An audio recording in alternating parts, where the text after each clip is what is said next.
कि आखिर election commission किसके दबाव में काम कर रही है। वो सांसदों से मिलने से इतना डर क्यों रही है, वो मतलब खतरा क्यों रही है।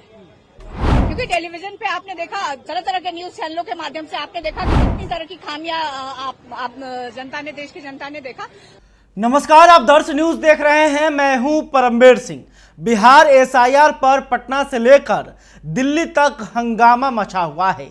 आज विपक्ष के तमाम सांसद चुनाव आयोग के कार्यालय पहुंचे थे, लेकिन कार्यालय जाने से पहले पुलिस ने उन्हें टांग लिया है। राहुल गांधी को भी हिरासत में लिया गया है और जिसके बाद आरजेडी की राज्यसभा सांसद और लालू प्रसाद यादव की बेटी मीसा भारती चुनाव आयोग और सरकार पर जमकर बरसी है। मीसा भारती क्या कुछ कह रही हैं, आप देख लीजिए। जानकारी प्राप्त करेंगे, लेकिन आप देखिए किस तरह से इतनी भारी संख्या में सांसद यहाँ आए और उनके साथ किस तरह का व्यवहार किया गया। उनको गिरफ्तार करके आप देख रहे हैं कि आप यहाँ लाया गया। प्रशासन, दिल्ली पुलिस के द्वारा सरकार के दबाव में इस तरह का लाएगा। मुझे ये नहीं समझ में आ रहा कि आखिर इलेक्शन कमीशन किसके दबाव में काम कर रही है। वो सांसदों से मिलने से इतना डर क्यों रही है, वो मतलब खतरा क्यों रही है।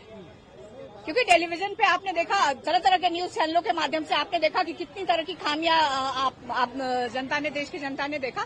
तो हमारे मन में भी बहुत सारे क्वेश्चन है जो हम इलेक्शन कमीशन के सामने रखना चाहते हैं। आप देखिए आज जिस तरह से न्यूज चैनल पे चलाया जा रहा है कि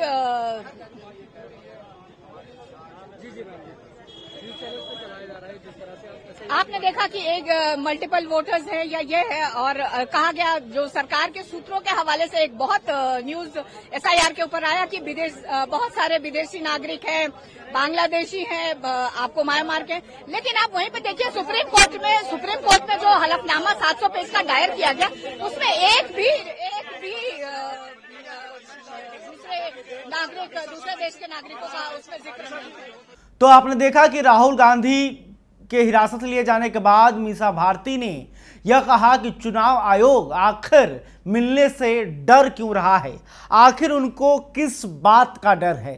साथ ही मीसा भारती ने कई गंभीर आरोप केंद्र की सरकार और चुनाव आयोग पर लगाए हैं। वोट चोरी की बात विपक्ष कर रहा है। विपक्ष का कहना है कि एसआईआर के बहाने दलित वोटरों को बाहर किया जा रहा है, जो अल्पसंख्यक हैं उन्हें बाहर किया जा रहा है, और वोटों की चोरी जो है एनडीए सरकार कर रही है और चुनाव आयोग भी इसमें शामिल है। हालांकि चुनाव आयोग जो है लगातार अपने तरफ से पक्ष रख रहा है, डेटा सामने रख रहा है और अपनी बातों को भी रख रहा है कि अगर आपको कोई समस्या है तो कानूनी तरीके से आइए, हम इस पर जो है बातचीत करने के लिए तैयार है।